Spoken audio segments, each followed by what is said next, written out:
last week's The Walking Dead dealt specifically with Noah and with the death of Tyrese. This week we get the whole group yet again, as they're dealing with the deaths of Bob, Beth, Tyrese, running low on supplies.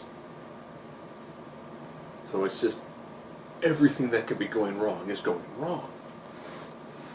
They have a couple of run-ins with some zombies, but again, since they're so low on supplies, they're like, here's what we're going to do. We're just going to fight them on a bridge and just push them off the edge. The bridge had to, like, stamp them, because they didn't want to waste any bullets. Daryl is the standout in this episode. Moments where he's by himself, and you can tell that he's just distraught with everything that's been happening, everything that's going on, and I'm just like, man. Seeing him, like, actually cry. And that's man cry. That is that visceral, just, so much is going on. There's way too much. There's just so much going on that you have to have a small mini emotional breakdown. And then it seems like it can't get any worse. They're about to get attacked by a pack of dogs. It's okay, they take out the dogs pretty easily. And then it's kind of like, well, we are low on food. Yes, they eat dog. Except for Noah, he doesn't want to eat dog. And they're like, oh, you will. You will eat dog. You might eat dog now, but you will eat dog. And I was like, we're also running out of more supplies. And then it begins to rain.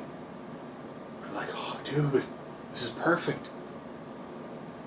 But it's not just rain. It's a massive storm. And I think this is the first time The Walking Dead really dealt with a scenario like that. They talked about, like, when they were in the prison, they mentioned, oh, well, winter's going to be hard. And then next season, that was a hard winter. I'm like, I don't recall them deal with any other, like, adverse weather events, which you think they would have dealt with in the couple of years since this has gone on. It's interesting to see them, actually have to survive nature. For the very long time, it's been about the zombies and man. So you're like man versus beast, man versus man. Now you finally throw in man versus nature as well.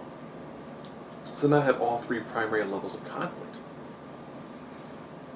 It was done nicely. And it ended with a man who looks like he hasn't been on the run, and he's got a place. And he knows the names of Rick. And he was like, I'm a friend. Let me speak with Rick. And I was like, man, this is actually... I'm like, okay. So we're trying to follow the scenario again where it's struggle to survive, struggle to survive, struggle to survive. Find a place. Live. Do okay. Other group wants to take what they've got because people can't live in harmony. And then it's fight, break apart, struggle to survive again.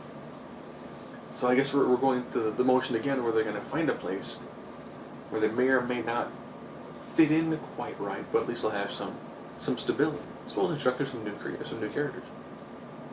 Another very, very well done episode.